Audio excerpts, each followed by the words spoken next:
Halo, nama saya Ratu Balkis. Di sini saya akan menjelaskan uh, tugas capstone 3 saya dengan membuat claim prediction untuk memudahkan user dalam mengecek data baru sebelum melakukan klaim. Oke, yang pertama itu program ini saya bagi menjadi 3 program utama, yaitu cleansing, encoding, dan learning. Lalu yang pertama itu proses pertama adalah cleansing, di mana proses ini bertujuan untuk membersihkan data yang akan diproses. Lalu kita lihat untuk program data cleansingnya. Ini seperti biasa kita import pandas NumPy. Ini kita read CSV nya atau read data yang akan kita mau import, data yang mau kita cleansing. Ini kita melakukan proses value count. Untuk yang claim itu yang no sebanyak 43.000, yang kurang lebih 43.000, yang yes itu sebanyak 677. Oke, untuk yang kedua ini kita lihat info dari datanya. Dan di sini ada tipe data, null count sama kolomnya. Terus ini describe datanya. Lalu ini kita mengecek ada kolom yang null atau enggak. Di sini setelah dicek kita lihat untuk kolom gender itu ada data yang null sekitar 31 ribuan. Selanjutnya kita ke data preprocessing. Nah, data preprocessing ini tuh kita ada 4 proses, yaitu ada clean data duplikat, hapus kolom yang tadi ada nulnya, dan kita juga nggak memerlukan kolom gender untuk membuat prediksi ini. Terus yang ketiga, hapus row dengan negative value dari kolom net sales dan duration, karena net sales dan duration menurut aku nggak ada yang negative value harusnya.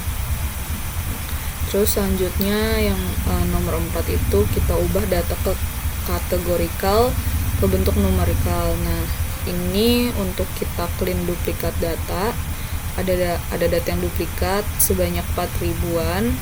Terus ini udah kita clean jadi 0. Selanjutnya ini kita cek lagi untuk datanya. Terus kita udah drop kolom gender sama drop value negatif di kolom duration sama net sales. Ini juga kita describe lagi. Oke, habis itu kita save untuk CSV-nya. Selanjutnya kita masuk ke program yang kedua, program utama yang kedua. Nah, untuk yang kedua itu kita melakukan proses encoding. Oke, kita masuk ke yang pertama. Ini kita import library pandas sama preprocessing label encoder. Terus kita panggil atau kita read CSV atau import CSV yang tadi datanya udah kita cleansing. Lalu kita ambil kolom-kolom yang kategorikal.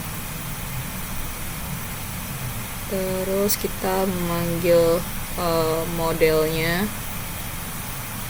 memanggil model label encoder, terus melakukan transformasi kolom kategori ke dalam bentuk angka. kita transform, terus kita hapus kolom kategori def utama dan menyatukan def utama dengan def hasil transform label. Setelah itu datanya kita save.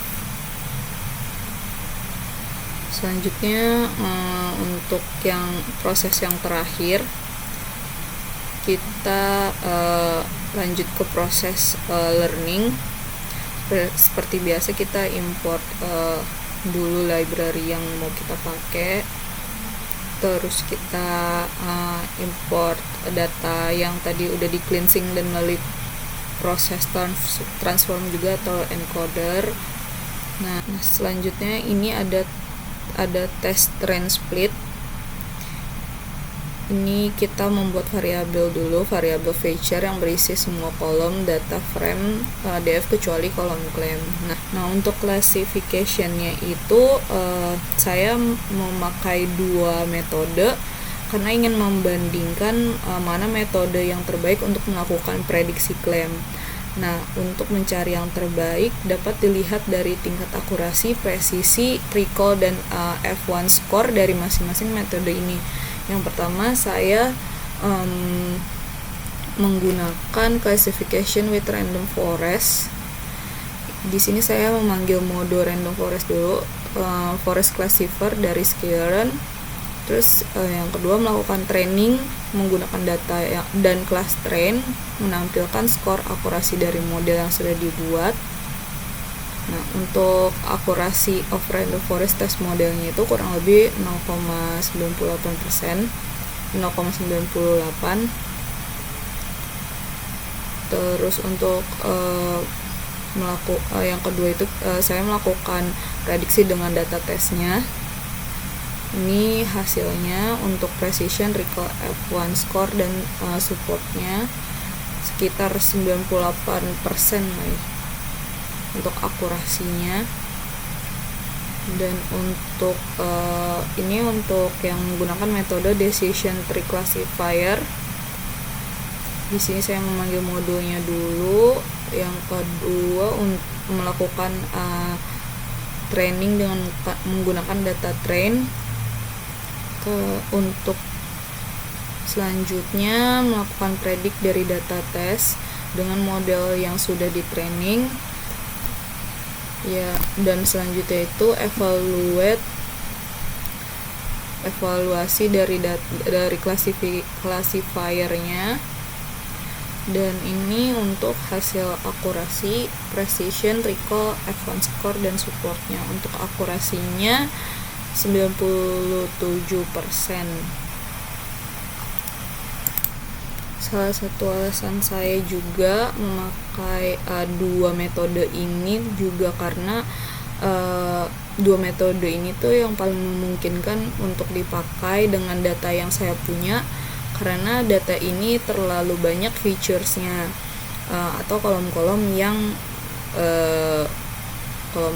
dibuat untuk menjadi acuan gitu dalam membuat rumus regresinya. Nah, selanjutnya juga ada kelebihan dari dua metode ini. Kalau untuk random forest itu kelebihannya bisa kemampuan untuk menangani data yang besar. Nah, random forest ini efisien dalam menangani dataset besar dengan banyak feature dan observasi. Yang kedua itu stabilitas, karena gabungan dari beberapa pohon keputusan, random forest lebih stabil dan kurang rentan terhadap variasi dalam dataset daripada model tunggal seperti decision tree atau pohon keputusan. Nah, untuk decision tree-nya itu kelebihannya tidak memerlukan normalisasi atau standarisasi. Yang kedua itu kemampuan untuk menangani data campuran. Seperti itu. Dari model yang saya buat masih jauh dari sempurna. Ada beberapa kekurangan. Yang pertama, masalah imbalance data. Imbalance ini karena dari 44.000 kurang lebih row dengan klaim negatif ada 43.000, sedangkan data dengan klaim positif hanya 600 sekian.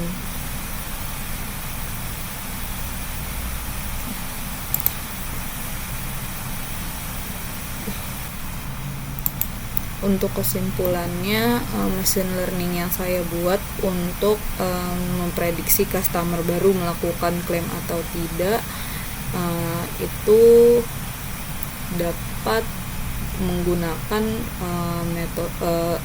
menggunakan metode decision tree dan